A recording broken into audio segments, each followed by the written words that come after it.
ಲಾಲ್ ಕಿಲಾ ಎಂದು ಕರೆಯಲ್ಪಡುವ ಕೆಂಪು ಕೋಟೆಯು ಭಾರತದ ದೆಹಲಿಯಲ್ಲಿರುವ ಒಂದು ಐತಿಹಾಸಿಕ ಮೊಘಲ್ ಕೋಟೆಯಾಗಿದೆ. ಇದು ಮೊಘಲ್ ಚಕ್ರವರ್ತಿಗಳ ಪ್ರಾಥಮಿಕ ನಿವಾಸವಾಗಿ ಕಾರ್ಯನಿರ್ವಹಿಸುತ್ತಿತ್ತು. ಮೊಘಲ್ ರಾಜಧಾನಿಯನ್ನು ಆಗ್ರಾದಿಂದ ದೆಹಲಿಗೆ ಸ್ಥಳಾಂತರಿಸುವ ನಿರ್ಧಾರದ ನಂತರ ಚಕ್ರವರ್ತಿ ಷಾಜಹಾನ್ 1639ರ ಮೇ 12ರಂದು ಕೆಂಪು ಕೋಟೆಯ ನಿರ್ಮಾಣವನ್ನು ನಿಯೋಜಿಸಿದರು. ಮೂಲತಃ ಕೆಂಪು ಮತ್ತು ಬಿಳಿ ಬಣ್ಣದಲ್ಲಿ ಅಲಂಕರಿಸಲ್ಪಟ್ಟ ಈ ಕೋಟೆಯ ವಿನ್ಯಾಸವು ತಾಜ್ ಮಹಲ್ನ ಇಂದಿನ ವಾಸ್ತುಶಿಲ್ಪಿ ಉಸ್ತಾದ್ ಅಹ್ಮದ್ ಲಾಹೋರಿಗೆ ಸಲ್ಲುತ್ತದೆ. ಷಾಜಹಾನ್ ಆಳ್ವಿಕೆಯಲ್ಲಿ ಮೊಘಲ್ ವಾಸ್ತುಶಿಲ್ಪದ ಪರಾಕಾಷ್ಠತೆಯನ್ನು ಪ್ರತಿನಿಧಿಸುವ ಕೆಂಪು ಕೋಟೆಯು ಪರ್ಷಿಯನ್ ಅರಮನೆಯ ಪ್ರಭಾವಗಳನ್ನು ಸ್ಥಳೀಯ ಭಾರತೀಯ ವಾಸ್ತುಶಿಲ್ಪಿ ಸಂಪ್ರದಾಯಗಳೊಂದಿಗೆ ಬೆರೆಸುತ್ತದೆ.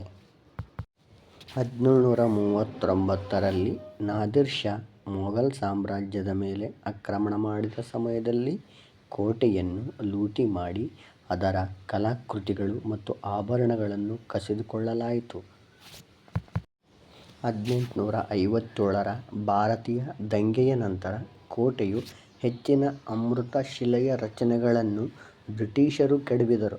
ಕೋಟೆಯ ರಕ್ಷಣಾತ್ಮಕ ಗೋಡೆಗಳು ಹೆಚ್ಚಾಗಿ ಹಾನಿಗೊಳಗಾಗದೇ ಇದ್ದವು ಮತ್ತು ನಂತರ ಕೋಟೆಯನ್ನು ಗ್ಯಾರಿಸನ್ ಆಗಿ ಬಳಸಲಾಯಿತು. ಆಗಸ್ಟ್ 15, 1947ರಂದು ಭಾರತದ ಮೊದಲ ಪ್ರಧಾನಿ ಜವಾಹರಲಾಲ್ ನೆಹರು ಅವರು ಲಾಹೋರಿ ದ್ವಾರದ ಮೇಲೆ ಭಾರತೀಯ ತ್ರಿವರ್ಣ ಧ್ವಜವನ್ನು ಹಾರಿಸಿದರು.